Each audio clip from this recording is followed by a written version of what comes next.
অনুমোদনহীন driving প্রশিক্ষণের বেশ কিছু ক্ষতি রয়েছে, যা ব্যক্তি, সমাজ এবং রাষ্ট্রের জন্য ঝুঁকিপূর্ণ হতে পারে। নিচে প্রধান কয়েকটি ক্ষতির দিক তুলে ধরা হল। ১. অপর্যাপ্ত ও ভুল জ্ঞান অর্জন। অনুমোদনহীন প্রশিক্ষণ কেন্দ্রে প্রশিক্ষকরা প্রায় অদক্ষ বা অপ্রশিক্ষিত হন।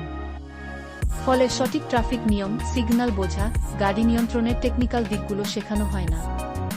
২. সড়ক দুর্ঘটনার সম্ভাবনা বৃদ্ধি। ভুল শেখা বা অপর্যাপ্ত প্রশিক্ষণপ্রাপ্ত চালকরা গাড়ি চালাতে গিয়ে নিয়ন্ত্রণ হারাতে পারেন, যার ফলে সড়ক দুর্ঘটনার আশঙ্কা অনেক গুণ বেড়ে যায়। ৩. আইন ভঙ্গ ও শাস্তির মুখোমুখি হওয়া। অনুমোদনহীন প্রশিক্ষণ কেন্দ্রে প্রশিক্ষণ নেওয়া ব্যক্তি বৈধ ড্রাইভিং লাইসেন্স পেতে ব্যর্থ হতে পারেন। পরে লাইসেন্স ছাড়াই চালনা করলে আইনি জটিলতা, জরিমানা বা জেল হতে পারে। ৪. আর্থিক ক্ষতি। অদক্ষ চালনার কারণে গাড়ি দুর্ঘটনায় পড়লে মেরামতের খরচ, বীমার দাবি বাতিল ইত্যাদি হতে পারে। প্রশিক্ষণের জন্য দেওয়া টাকা কার্যকর না হওয়ায় তা অপচয় হয়। বৈধ প্রশিক্ষণ ছাড়া কেউ চালক হিসেবে চাকরি বা পেশা গড়তে পারেন না।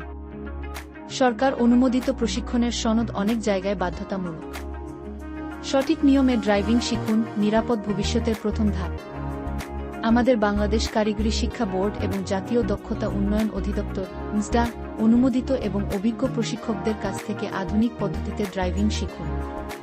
লাইসেন্সের জন্য সহায়তা, বাস্তব রোড ট্রেনিং, সাশ্রয়ী ফি, নির্ভরযোগ্য ও অনুমোদিত প্রতিষ্ঠান। আজই যোগাযোগ করুন। নিশা টেকনিক্যাল ইনস্টিটিউট, কোটবাজার, উখিয়া, কক্সবাজার।